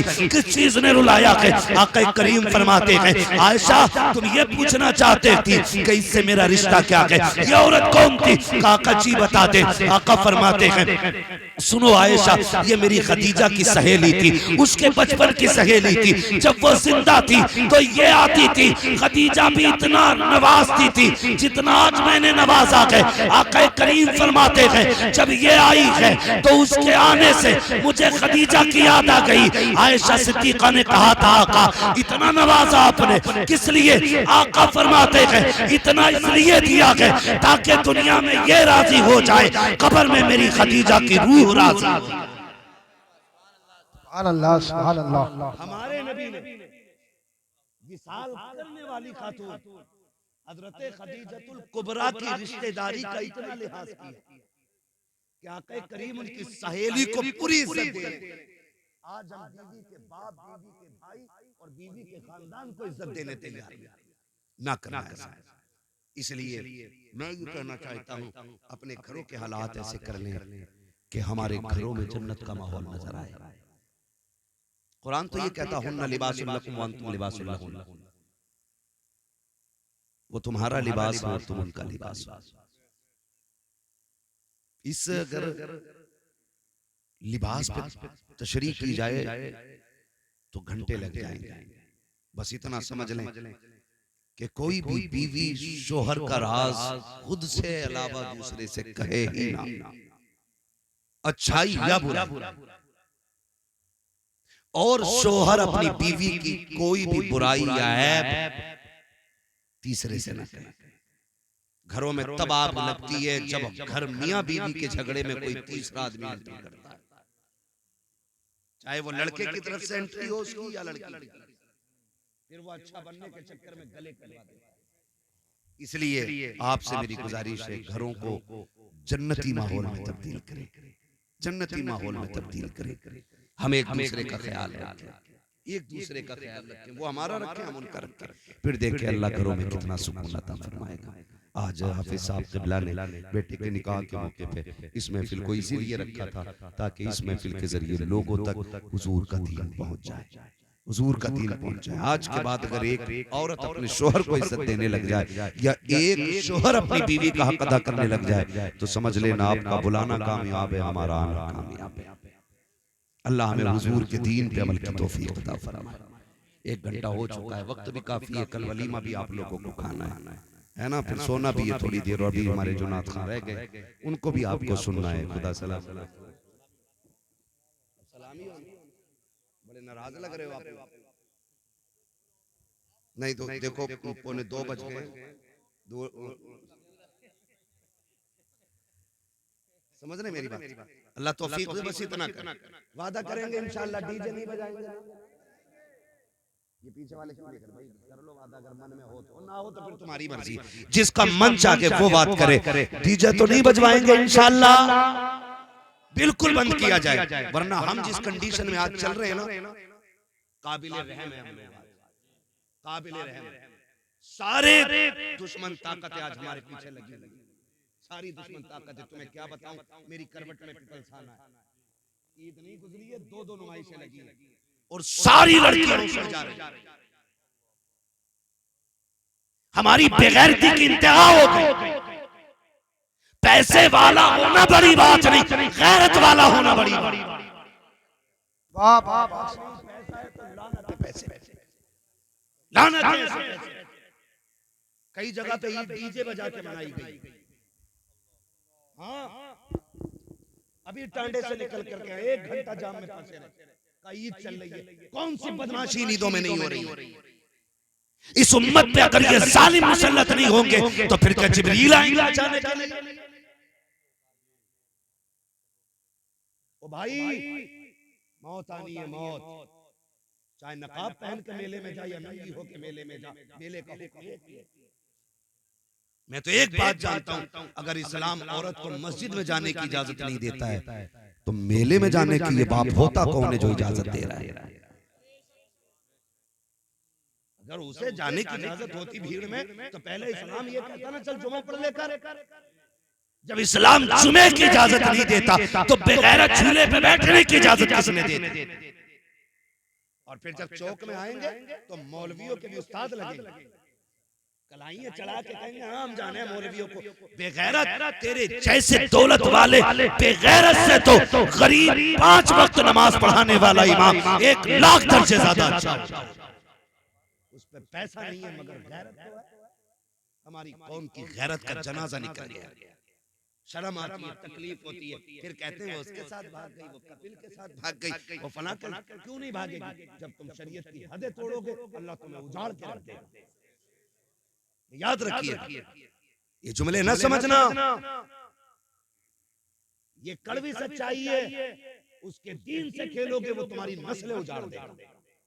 और कोई माई का लाल ऐसा पैदा नहीं हुआ जो खुदा से सामने से झगड़ा, समझ रहे हो? डरें अल्लाह के अज़ाब से, बदलें अपने तरीके को, वादा करें इंशाअल्लाह कभी डीजे बजेगा तो देखेंगे भी नहीं जाकर। हालात ये ऐसे ऐसे गंदे गाने चल रहे हैं कि आदमी मर्दों को तो गैरत आ जाती है, जो बहन के सामने डीजे बजवा रहा है उस बेगैरत को गैरत नहीं आ रही, नहीं होनी चाहिए। अल्लाह तौफीक दे, इन फितनों से निकले। खुदा सबको बेटे दे, उनके सेहरे बंधे और उनकी शादियां हो, बातें हुजूर की होने लग जाएं, फिर तज़किरे फरिश्तों में भी हो, रब अर्शों पे तज़किरे करे। फिर देखें इंशाअल्लाह अगर सुन्नत के मुताबिक हमने निकाह अपने आसान कर लिया और हुजूर की महफिलें सजा दी तो हो सकता है हमारी 5000 बारात के खाने का तज़किरा वहां ना हो, हुजूर की 4 नातें सुनाने और सुनने वालों का तज़किरा होने लग जाएगा। ये करेंगे इंशाअल्लाह। वो बदले थोड़ा सा अपने आप को, याद रखिएगा अब जमीन तंग होती जा रही है, इतनी तंग हो गई है हम लोगों की जमीन कि अब पैर अगला रखने की जगह नहीं। डॉक्टर इकबाल ने आज के लिए कहा था, न संभलोगे तो मिट जाओगे हिंदी मुसलमानों, तुम्हारी दास्तां तक भी न होगी दास्तानों। अभी वक्त के बिल के हवाले से मुफ्ती साहब कह रहे थे, है हवा पता है किस कंडीशन में हम खड़े, जगहें नहीं मिलेंगी दफन होने के लिए, अपनों के कब्रों पे फाता पढ़ने की जगह नहीं मिलेगी। वो दौर आ रहा हम लोगों को, सजदे करने के लिए मस्जिदें नहीं मिलेंगी। आज वक्त है अल्लाह को राजी कर ले, आज वक्त है कोशिश करें हमारा रब राजी हो जाए। अगर वो राजी हो जाता है ना फिर 313 को हजारों पे फतह अता फरमा देता है। ये उसी का काम है कामयाबी देना, उसी का काम है। वो इज्जतों का मालिक भी है, जिल्लत भी उसी की कुदरत में, जिसे चाहे इज्जतों से नवाज दे, जिसे चाहे जलील कर दे, वो इज्जत जिल्लत का मालिक है। इसलिए मेरे अजीज हम अपने रब को मनाने की कोशिश करेंगे इंशाअल्लाह। और याद रखिएगा जिन घरों के उसूल तरीके अच्छे होते हैं उन घरों की आने वाली नस्लें अच्छी होती हैं। मैं अक्सर एक बात कहता हूँ, जमीन अच्छी होती है तो फसल अच्छी होती है, माएँ अच्छी होती हैं तो नस्ल अच्छी होती है। ऐसा माहौल बनाइए, दीन वाला माहौल, शरीयत वाला माहौल। मैं आपसे ये नहीं कह रहा आप मसल्ला लेकर मस्जिद में जाएं, मैं आपसे ये नहीं कह रहा आप तस्बीह गले में टांगे रखें, लेकिन इतना कह रहा हूँ कि चलते वक्त ये सोच लिया करो ये चलना हुजूर को पसंद है कि नहीं, ये लेटना हुजूर को पसंद है कि नहीं। हम जो ये गाली दे रहे हैं सामने वाले को, इससे अल्लाह राजी होगा कि नाराज होगा? 2 मिनट लगेंगे, जबान बंद कर लोगे बड़े गुनाह से बच जाओगे। हमें बस इतना करना, अल्लाह हमें हुजूर के दीन पे अमल की तौफीक अता फरमाए और अल्लाह हमें हुजूर की शरीयत पर पाबंदी के साथ कामज़ब रहने की तौफीक अता फरमाए। फरमाया गया लक़द कान लकुम फ़ी रसूलिल्लाहि उस्वतुन हसना, मेरे महबूब की जिंदगी आपके लिए बेहतरीन नमूना है। हुजूर की 63 साल जिंदगी पूरी कायनात के जीने के लिए काफी नहीं बल्कि बहुत ज्यादा है। हुजूर के किरदार को देखे, हम तो मगरिब को देख रहे हैं, हम तो पश्चिम की रहने वाली मखलूक को देख के नंगे हो गए, कपड़े उतर गए। नहीं, खुदा की कसम केला वही अच्छा लगता है जो छिलके में होता है। नंगे फलों पे मक्खियां बैठा करती हैं। बहन बेटियों से कहो नकाब में रहो, औरत उतनी ही अच्छी लगती है जितने ज्यादा पर्दे में रहा करते हैं। ठीक है ना? ये उसूल बड़े मुश्किल होते हैं, बड़े मजबूत भी होते हैं। ये यहाँ आके बंदा जाता, पर्दे के मसले पे आके बंदा बड़ा मुश्किल हो जाता, बड़ा मुश्किल हो जाता। लेकिन अमल करें फिर देखें अल्लाह इसके सिले में जन्नत अता फरमाता है। मैं झूठ नहीं बोल रहा हूँ, ये मेरे बहनों ही, इन्होंने मेरी सिर्फ उस बहन को देखा जो इनके निकाह में, मेरी 7 बहनों में से सिर्फ उसको देखा जो इनके निकाह में, उसके अलावा किसी दूसरी को आज तक देखा नहीं, क्योंकि सारी पर्दा करती है। और ये हर दामाद का मसला है, ये नहीं कि सिर्फ इन्हीं का मसला। ऐसा अमल कराओ फिर खुदा की कसम बहन बेटी कब्र में जाएगी ना तो सिर्फ उसकी कब्र जन्नत नहीं बनेगी, उसके सदके में अल्लाह हम सब की कब्र जन्नत बना देगा। करेंगे इंशाअल्लाह। और कोई बड़ी बात नहीं है हुजूर के दीन के लिए। हाँ कुछ दिन झगड़े होते हैं, कुछ दिन लोग बातें करते हैं कि नहीं उनके यहाँ तो मेहमान को इज्जत नहीं मिलती, उनके यहाँ तो बाहर बैठाया जाता है, उनके यहाँ तो पानी नहीं मिलता, उनके यहाँ नहीं जाना, कुछ दिन बातें होंगी। लेकिन हमें दुनिया से क्या मतलब है, हमें तो अपने रब रसूल से मतलब है ना। हाँ, मगर फिर समझ में आ जाता धीरे धीरे, फिर लोग समझ जाते हैं शरीयत क्या है, तबीयत क्या है।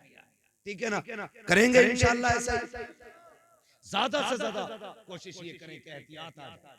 मैं समझता हूँ एकदम इतना पक्का पर्दा तो नहीं हो सकता है, लेकिन धीरे धीरे एहतियात करेंगे ना तो हर घर के अंदर कनीज़े फातिमा ज़हरा नजर आने लग जाएगा। हर घर के अंदर कनीज़े फातिमा ज़हरा। ठीक है ना, जिस तरह देखो दाढ़ी जो नहीं रखते ना उनसे को रख लेगा, थोड़ी सी बड़ी हुई तो खुजाट हो जाता।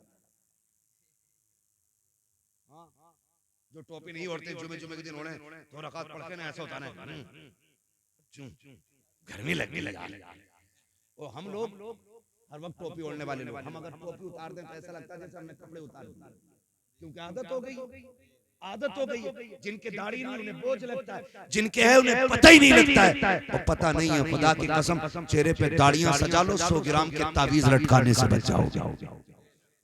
ये सबसे बड़ा तावीज। और इसके बारे में फरमाया गया कि दाढ़ी कब्र में लेके जाओ, फरिश्ते भी हया करते हैं। और फरमाया गया जिसके चेहरे पे दाढ़ी होती है ना, हुजूर उसे कब्र में देख के मुस्कुराने लग जाया करते हैं। और फिर जब हुजूर मुस्कुराए, यूं मुस्कुराए जान सी कलियों में पड़ गई, यूं लब कुशा हुए कि गुलिस्तान बना दिया।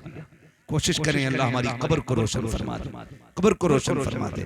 अल्लाह हमारे घरों में शरीयत का माहौल पैदा फरमा दे, हमारी बहन बेटियों की निगाहों में गैरत पैदा फरमा दे, हमारे नस्लों में हमारे भाइयों में अल्लाह गैरत और हया हमारी नस्लों को अल्लाह नसीब फरमा दे, हया अल्लाह हमारी नस्लों को नसीब फरमा दे। बस जो हुए गलत उनको माफ फरमाए रब कायनात। जिंदगी ने दिया साथ, फिर होगी मुलाकात, चमन रहा फूल खिलेंगे, जिंदगी रहेगी, फिर मिलेंगे, मुसाफिर हम भी, मुसाफिर हो तुम भी, किसी मोड़ पर फिर मुलाकात होगी। सारे लोग कलमा शरीफ पढ़ लीजिए, ला इलाहा इल्लल्लाह मुहम्मदुर रसूलुल्लाह सल्लल्लाहु अलैहि वसल्लम। एक आध दो शेर पढ़ दो, उसके बाद एक वक्त में, एक टाइम में एक इंसान 4 बीवियों से निकाह कर सकता है। कुछ लोग कहते हैं कि 7 से कर सकता है, कुछ लोग कहते हैं कि 11 से कर सकता है। ना 11 से कर सकता, ना 7 से कर सकता, ना 5 से कर सकता।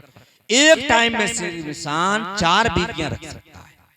लेकिन 4 बीवियां करने हम चले तो कम से कम 4 मकान होना चाहिए। 4 मकान न हो तो कम से कम 4 कमरे हो। शादी करना हराम भी है, शादी करना फर्ज ऐन भी है, और शादी करना सुन्नत मुस्तफा भी है। इन 3 सूरतों को बताऊंगा, बाकी इसके अलावा बहुत सारी सूरतें हैं। आसान से लफ्ज़ों इन 3 सूरतों को बताऊंगा। शादी करना हराम, शादी करना फर्ज ऐन जरूरी, और शादी करना सुन्नती मुस्तफा। इंसान को यकीन हो, इंसान को बिल्कुल भरोसा हो कि अगर मैं शादी नहीं करूंगा, मैं निकाह नहीं करूंगा तो किसी गुनाह में मुलव्विस हो सकता हूँ, मुझसे जिना हो सकता है, किसी की धी बेटी बहन की तरफ मेरी निगाह उठ सकती है। तो इस सूरत में शादी करना फर्ज है, जरूरी है, क्योंकि शादी करने से निगाहें झुक जाती हैं। शादी जानी और जानिया के पैरों में जंजीरें डाल देती है। शादी आवारगी जिंदगी गुजारने वालों को कैद कर देती है। उसके लिए एक बाउंड्री, एक महदूर जगह को बना देती है कि इस बाउंड्री में रहना है।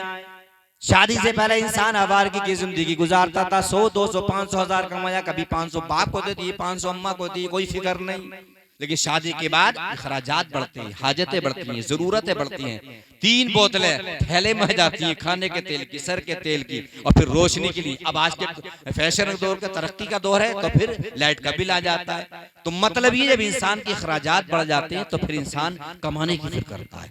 शादी से पहले जो बच्चे कमाते नहीं, शादी के बाद वो कमाने की फिक्र में लग जाते हैं। तो इंसान को भरोसा हो, यकीन हो कि अगर मैं निकाह नहीं करूंगा, समझे, तो जिना में मुब्तला हो सकता हूँ, तेरी मेरी धी बेटी बहन बेटी की तरफ है, मेरी गलत निगाहें उठ सकती हैं। तो शरीयत का हुक्म ये है कि उस पर शादी करना जरूरी है, वो फौरन शादी करे, समझे।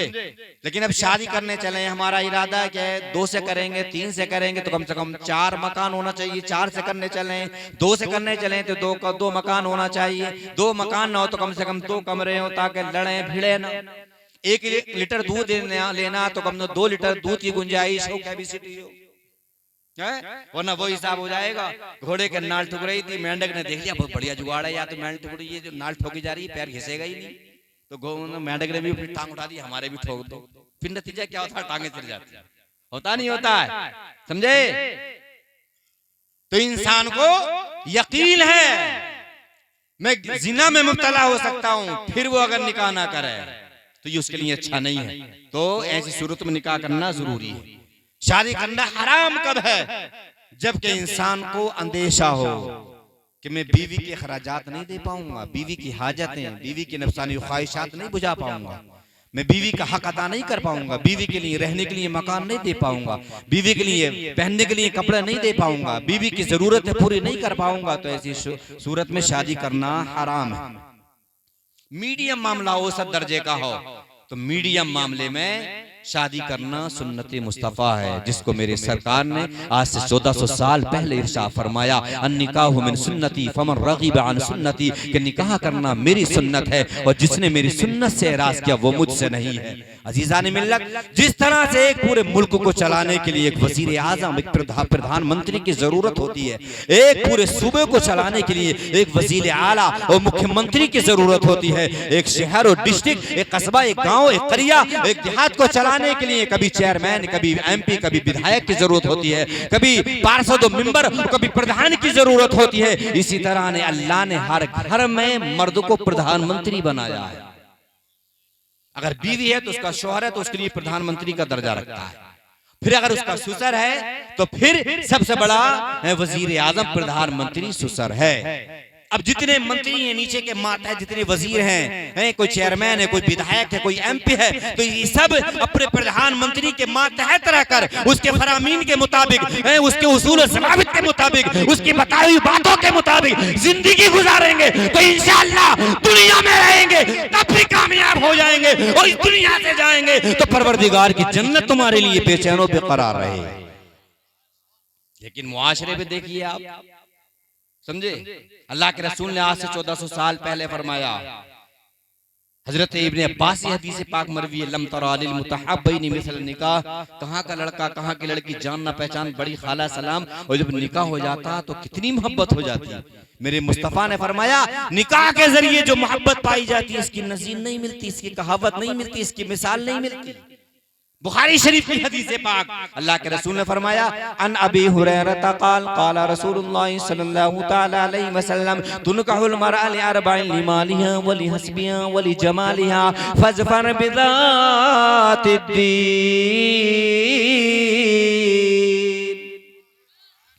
हजरत अबू हुरैरा से हदीस पाक मरवी, हजरत अबू हुरैरा बयान फरमाते हैं, मुस्तफ़ा ने फरमाया 4 वजहों से निकाह किया जाता है, 4 इल्लतें ऐसी हैं, 4 असबाब ऐसे हैं जिनकी वजह से निकाह किया जाता है। अब आप कहेंगे वो कौन? तो पहली इल्लत सुनिए, लिमालिया, मेरे मुस्तफ़ा ने फरमाया माल की वजह से निकाह किया जाता है, दौलत की वजह से निकाह किया जाता है। आज जो मुआशरे में हो रहा है, मेरे मुस्तफ़ा ने आज से 1400 साल पहले ही फरमा दिया था, लोग माल की वजह से निकाह करेंगे, माल की वजह से निकाह कर रहा है। अब से 10 और 15 और 20 साल 25 साल पहले का मामला ये था कि लोग डिमांड और फरमाइश नहीं रखते थे। क्या दे दिया? किसी ने साइकिल दे दी, किसी ने घड़ी दे दी, किसी ने जो है पतीला दे दिया, समझे। लेकिन आज का दौर तरक्की का दौर है, साइंस का दौर है। आसमान की खलाओं में तैरने की लोग कोशिश कर रहे हैं, आसमान से बातें करने की कोशिश कर रहे हैं, चांद सूरज पर रसाई अपनी करने की कोशिश कर रहे हैं। लेकिन नतीजा देखिए, मांगने का अंदाज देखिए, डिमांड करने का अंदाज देखिए, भिखारी होगा, इंटरनेशनल भिखारी होगा, फकीटे हो गए। फकीर नहीं, फकीटे। फकीर बिरादरी वाले होते हैं, जिन्होंने अलवी बिरादरी के जो होते हैं वो फकीर लगाते हैं। मैं तो आज की अपनी जुबान में कहूंगा कि फकीटे हो गए मांगने वाले। आज कहता हमारी मांग नहीं, डिमांड नहीं है, हम तो ये चाह रहे अच्छा खानदान हो, अच्छा परिवार हो, अच्छी लड़की हो, समझे। वैसे देख पार्टी बराबर से मन करे से आई थी, वो कह रही स्कॉर्पियो ले ली, समझे। एक पार्टी वोट से आई थी, वो कह रहे थे कि जो क्रेटा ले ली। वैसे हमारी मांग तांग कुछ ना है। इतना बड़ा जालिम आदमी हो गया आज का, समझे। मेरे मुस्तफा ने आज से 1400 साल पहले इरशाद फरमाया कि वो शादी जिसमें कम खर्चा हो वो बाबरकत है, बरकत वाली है। मेरे मुस्तफा ने फरमाया निकाह को इतना आसान कर दो, इतना आसान कर दो कि जिना मुश्किल हो जाए। आज हमने क्या कर दिया है, आज हमने शादियों को इतना महंगा कर दिया, शादी के खर्चात को बढ़ा दिया, शादी की जरूरतों को हमने इतना वसी कर दिया। आज हमें 10, 15, 20, 25, 25, 30 लाख रुपए शादियों में उठा रहे हैं। हैरत की बात है मुसलमान, जरा सोच दो तो एक जुमले में क्या करे इंसान है, सारी मेहनत की बाप को फना कर देता, खत्म कर देता है। एक बाप अपनी बेटी को सुई से लेकर हाथी तक, और आज की जुबान में मैं कह करके गुजर जाऊं, सुई से लेकर हाथी तक और हाथी से लेकर 2 व्हीलर और 4 व्हीलर तक बाप देने की कोशिश करता है। लेकिन ये जालिम हो जाबिर ससुर और सास एक जुमला कहकर बोल देते तेरे बाप ने दिया ही क्या। अभी जालिम अपने जिगर का टुकड़ा अपनी बेटी कैसी कैसी मुसीबतों से पाली है, कितनी परेशानियां उठाई हैं। फिर इस बाप ने बचपन से लेकर 25 और 30 साल की जवानी तक ये बाप उस बेटी को खिलाता रहा, पालता रहा, इस बच्ची के तालीम और तरबियत करता रहा, इसे उठने बैठने का तरीका सिखाता रहा। ये बाप इसको अच्छा खिलाता रहा, अच्छा पिलाता रहा, अच्छा पहनाता रहा, सब कुछ 1-1, 2-2 रुपये, 5,000, 2-2 हजार ये बाप इकट्ठा करता रहा। तब जाकर बाप ने 2, 4, 5, 10, 20 लाख रुपए इकट्ठा करके बाप ने बेटी को रुखसत कर दिया, उसकी शादी कर दी। तूने जुमले पे पानी फेर दिया। सही बात यह है कि बेटे वालों को बेटियों वालों को शुक्र अदा करना चाहिए और एहसान का चुकाना चाहिए कि आपने अपनी बेटी को पाल करके हमारे हवाले कर दिया है।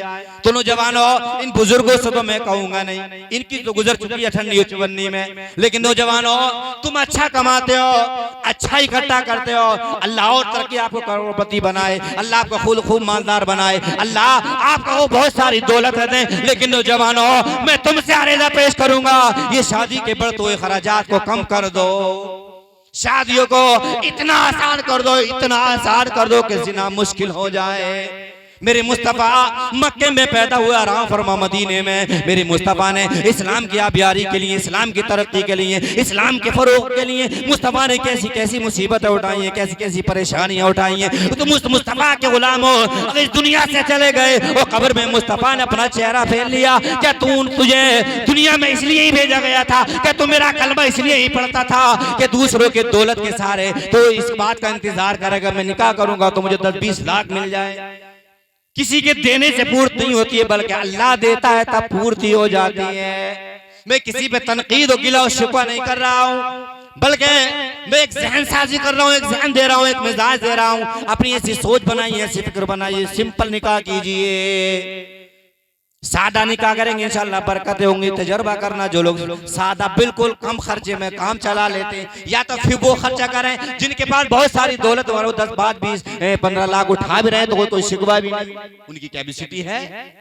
लेकिन मामला क्या है, ज्यादा गरीबी में तंग गया, समझे, और ज्यादा मालदार पैसे से निभ गया, और ये बीज वाला जो है ये तंग जाता ना आसमान का ना जमीन। लेकिन मेरे मुस्तफा ने फरमाया लिमालियां, लोग माल की वजह से निकाह करेंगे। आज जो हो रहा है, आज माशरे में लोग दौलत की वजह से निकाह कर रहे हैं। आज लोग अगर लंगड़ी और लुंजी लगड़ी लड़की भी है और आप ये निकालते मैं स्कॉर्पियो दूंगा, क्रेटा दूंगा, थार दूंगा, तो देखना तुम 1 हफ्ते में आपका रिश्ता हो जाएगा। तो फिर ये इंसान लड़की का भूखा नहीं है, ये इंसान हुस्न का भूखा नहीं है, ये इंसान तहजीब का भूखा नहीं है, ये इंसान कल्चर का भूखा नहीं है, ये इंसान अच्छे मुआशरे को तश्कील देना नहीं चाहता, बल्कि इसे चाहिए दौलत और सरमाया। मेरे मुस्तफा ने फरमाया दूसरी इल्लत लिमालिया वलिया हसबिया, लोग हसब और नसब को देखेंगे। आज देखिए लोग चाहते हैं कि प्रधान मिल जाए, चमकता हुआ चेहरा मिल जाए, हसब नसब शरीयत में दिएगा, वो देखना चाहिए, इसको नहीं देखते हैं।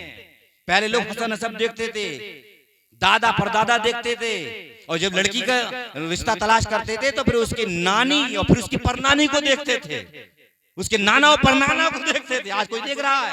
नहीं देख रहे हैं। अच्छा मकान हो, दौलत हो, बस। मेरी मुस्तफा ने फरमाया तीसरी लत वली जमालिया, मेरी मुस्तफा ने फरमाया लोग खूबसूरती की वजह से निकाह करेंगे। जरा सोचें, आपका बेटा बिल्कुल काला कौवा, काला तबा, उसके लिए हूर की परी तलाश कर रहे हैं। ठीक है, हूर की परी तलाश कर ले, ढूंढ ले, लेकिन इस हूर की परी को तेरा काला कौवा पसंद ना आए। हो सकता है, तभी तो तलाकें हो रही हैं, तभी तो खुला की नौबत आ रही है। आज अगर हम जोग देखें, जोग देखें, जैसा हुस्न बेटे का है ऐसी बेटी तलाश कर लें, ऐसी दुल्हन तलाश कर लें, पूरी जिंदगी गुजर जाएगी, तलाक की नौबत ही नहीं आएगी। फिर लड़की खूबसूरत होती है, लड़का हारता हो तो लड़की तो निभा लेती है, और अगर लड़का खूबसूरत हो और लड़की हारती है तो निभाना मुश्किल हो जाता है। लेकिन आज जो माशरे में हो रहा है, मेरे मुस्तफा ने फरमाया वली जमा लिया, खूबसूरती की वजह से निकाह किया जाएगा। आज देखो, अपना बेटा काला भी है लेकिन हूर की परी तलाश कर रहा है। अबे नादान, हूर की परी तलाश क्यों कर रहा है? तू तो अपने बेटे का रंग देख ले, अपने बेटे की कैपेसिटी देख ले, अपने बेटे की सेहत देख ले, अपने बेटे की सेहत के एतबार से तू दुल्हन को तलाश कर ले, समझे? लेकिन आने वाली दुल्हन से भी मैं कहूंगा, आने वाली बहू से भी मैं कहूंगा, अब तक तुम मैके में थी, अपने बाप के घर थी, भले से सगा बाप तेरा यही है, सगी माँ यही है, जो ऐशो इशरत तेरे बाप ने तुझे दी है, जो खाने पीने के असबाब तेरे बाप ने तेरे लिए मुहैया किया है, वो हो सकता है तेरा शुहर ना कर सके, तेरा ससुर ना कर सके, लेकिन अब हकीकत में, असल में, ओरिजिनल तेरा घर ये घर है, शोहर का घर। अपने शोहर की कहानी, अपने ससुर के घर की हिस्ट्री, यहाँ के माहौल, यहाँ की कैपेसिटी, यहाँ का खाना, यहाँ का पीना, यहाँ का चलना, यहाँ का ओढ़ना, यहाँ का माहौल अपने मैके में जाकर के जिक्र ना करना। फिर कितनी ऐसी दुल्हन है जो आकर के मैके में आकर के रहेंगी तो जिस तरह अंदाज से भी रही, लेकिन जब ससुराल आई तो आकर के सास ससुर को वो भी खाला और खालू कह रही, समझे? मैं तो मशवरा दूंगा, खाला खालू मत कहा करो, बल्कि सास ससुर को अम्मी और अब्बू कह करके पुकारा करो। जालिम जाबिर भी ससुर होगा, एक दिन तुम पे बाप कहेगी, एक दिन अम्मी कहेगी, एक दिन अब्बू कहेगी, दूसरे दिन कहेगी, तीसरे दिन कहेगी। जालिम जाबिर भी होगा, जुल्म करने वाला भी होगा, परेशान करने वाला भी होगा। तीसरे दिन शर्मिंदा हो जाएगा, यार ये अम्मी और अब्बू कह करके पुकार रही है और हम इसे बेटी का दर्जा ही नहीं दे पा रहे हैं।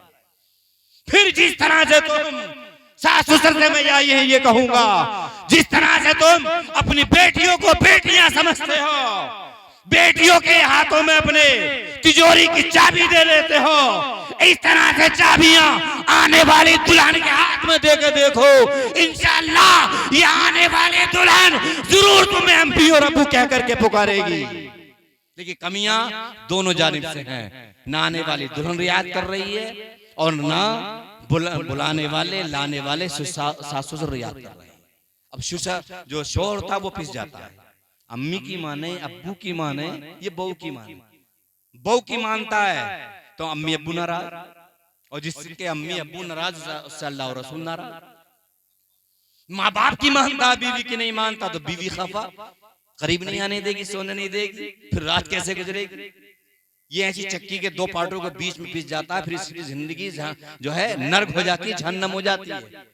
फिर कहता करूं तो करूं क्या, चलिए गुजारिश करूंगा, बीवी के हुकूक क्या है ये हमें सीखना चाहिए, शोहर के हुकूक क्या है ये बीवी को सीखना चाहिए, बीवी को सीखना चाहिए कि सास ससुर के हुकूक क्या है। इसलिए मेरे मुस्तफा ने आज से 1400 साल पहले फरमाया कि तुम हुस्न जमाल को मत देखो, बल्कि तुम सीरत देखो, ये तलाश करो। आगे मेरे मुस्तफा ने चौथी सिफत बयान फरमाई, वली जमालिहा वली दीनिहा, वो चौथी सिफत ये है, चौथा वस्फ ये है कि तुम ये देखो कि ये दीनदार है या नहीं है। हम क्या देख रहे हैं? पीएचडी की, high school, inter, BA, MA. अबे भले आदमी, पीएचडी करने वाली, एमए करने वाली, डॉक्टर, इंजीनियर अगर तुमने कर भी ली तो क्या तीर मारो, फिर भी तो खाना बनाएगी, फिर भी तो चूल्हे पे आएगी। और मर्द के लिए जायज भी तो नहीं होगा कि इंजीनियर बनने के बाद ये ऑफिस में रुद्रपुर जाकर के नौकरी करे और शोहर दिल्ली में जाकर नौकरी करे। ये जायज भी तो नहीं। शोहर के लिए जायज नहीं है कि बीवी की कमाई खाए। हाँ, पर्दे में रहकर, चार दीवारी में रहकर कोई काम काज, सिलाई का, कढ़ाई का, बुनाई का कर ले तो हर्ज भी नहीं है। लेकिन ऑफिसों में, दफ्तरों में चक्कर मारी, मैं शहर रुद्रपुर रहता हूँ, वहां की मैं फैक्ट्रियों के माहौल से वाकिफ हूँ। क्या क्या रिश्वतें हो जा रही है। अफसोस होता है, नौजवान तबका मुलाकात करता हुआ बताता है, कोई सुपरवाइजर तो वो जिक्र करते हैं, हजरत ये हालात, बोले ऐसी ऐसी खूबसूरत लड़कियां टच करती हैं सिर्फ मतलब के लिए, हमारा ओहदा बढ़ जाए, हमारा मनसब बढ़ जाए। ये सब किस वजह से हो रहा है? तो मैं तो गुजारिश करूंगा, तुम्हें इंटरव्यू करने वाली की जरूरत नहीं है, बल्कि तुम्हें जरूरत है कि कनीज़ फातिमा, सीरत हजरत फातिमा जानने वाली हो, सीरत हजरत खदीजतुल कुबरा जानने वाली हो। अब रमजान शरीफ का महीना गुजरा, अगर अभी इतने लोगों से मैं आपसे सवाल कर लूं, क्या तुम्हें मालूम है कौन सी तारीख को हजरत फातिमा का विसाल हुआ है? और अभी आपसे मैं मालूम कर लूं कि कौन सी तारीख को हजरत खदीजतुल कुबरा का विसाल हुआ है? अगर मैं भी आपसे सवाल कर लूं कि कौन सी तारीख को हजरत आयशा सिद्दीका का विसाल हुआ है? कौन सी तारीख है रमजान की कि जिसमें हजरत हलीमा सादिया का विसाल हुआ? बता नहीं पाओगे। इसलिए तारीख इस्लाम पढ़ते नहीं, न खुद पढ़ते हो, न अपने बच्चों को सिखाते हो, न अपनी नस्लों को सिखाते हो। लेकिन ये चीज मैंने कर्नाटका बेंगलोर में देखी। 3 तारीख हजरत फातिमा ज़हरा का विसाल। जब 3 तारीख आई तो 2 तारीख को शाम को कहने लगे हजरत कल हजरत फातिमा का विसाल है, कल तकरीर हजरत फातिमा की सीरत पर होना चाहिए, मनी होगी, समझे? जब 10 तारीख में हजरत खदीजतुल कुबरा का विसाल हुआ तो फिर 9 तारीख को कहने हजरत खदीजा का विसाल आने वाला है, हमें मालूम है, तकरीर उन पर होने में नहीं, पूरी तकरीर उन पर होगी। 17 तारीख हजरत आयशा सिद्दीका उम्मुल मोमिनीन, मुसलमानों की माँ, हुजूर की सबसे चहीती है, सबसे प्यारी बीवी हमारी माँ हजरत आयशा सिद्दीका का विसाल हुआ। फिर उस तारीख में उन्होंने उनके विसाल पर, उनकी हयात पर, उनकी जिंदगी पर तकरीर कराई। और जब 22 तारीख आई तो हजरत हलीमा सादिया का विसाल पर तकरीर कराई। तुम क्यों नहीं सीखते? क्यों नादानी जहालत की जिंदगी गुजारते हो? ये कभी ये जो अल्लाह वक्फ का मामला, ये सब इस तरह के मामलात, आपस इंतशारात, इख्तिलाफात, ये सब लड़ भिड़ कर झगड़े क्या करते हो तुम लोग? मेरी समझ में नहीं आता। आपकी बस्ती में जो भला अच्छा इंसान हो, सबके काम में आने वाला हो, उसको प्रधान बनाइए, उसको पार्षद बनाइए, उसको मेंबर बनाइए। सब आपस में मशवरा कीजिए, सब आपस में भाई, इन्नमल मुमिनून इख्वा, किसी बिरादरी का सब मुसलमान आपस में भाई भाई है। तुम्हारा मेरा रिश्ता सबसे मजबूत रिश्ता ईमानी रिश्ता है। वैसे तो मेरी ये ससुराल है, मुजफ्फर भाई हमारे छोटे भाई के साले हैं, समझे? और यहाँ मेरा बचपना गुजरा है। यहाँ लोग सो के नहीं उठते थे, हम मोटरसाइकिल से 10 किलोमीटर दूर से आ जाते थे, मदरसे की बुनियाद रखी थी। हमारी कुर्बानियां लोग जानते हैं, लेकिन यहाँ असबाब हमें तरक्की की राहें हमवार नहीं दिखाई दी, इसलिए इलाका छोड़ के गए। जो आज हम पूरे हिंदुस्तान भर का सफर कर रहे हैं, हम ये नहीं कर पाते, यहाँ रहे उलझ जाते हैं, समझे? इसलिए हम यहाँ से गए। लेकिन कम से कम तुम अपने आपस में इत्तेफाक रखो, मोहब्बत रखो। सब ये कहाँ से मिलेगा? सीरत मुस्तफा से मिलेगा, सीरत हजरत अली से मिलेगा। मुस्तफा ने फरमाया चौथी सिफत यह है वली जमाल यहाँ वली दीन यहाँ, और चौथी सिफत यह है कि तुम मालदारी मत देखो, हसब और नसब को मत देखो, तुम सरमाए को मत देखो, हुस्न जमाल को मत देखो, बल्कि तुम ये देखो ये दीनदार है या नहीं है, ये कुरान पढ़ लिखी है या नहीं, ये अहकाम शरीयत जानती है या नहीं है, ये जन्नती ज़ेवर किताब पढ़ना जानती है या नहीं जानती है। नाराए तकबीर, नाराए रिसालत। खतीब आज़म हिंदुस्तान हजरत अल्लामा मुफ्ती हम्माद रज़ा साहिब, खतीब आज़म हिंदुस्तान हजरत अल्लामा मुफ्ती हम्माद रज़ा साहिब, खतीब आज़म हिंदुस्तान हजरत अल्लामा मुफ्ती हम्माद रज़ा साहिब।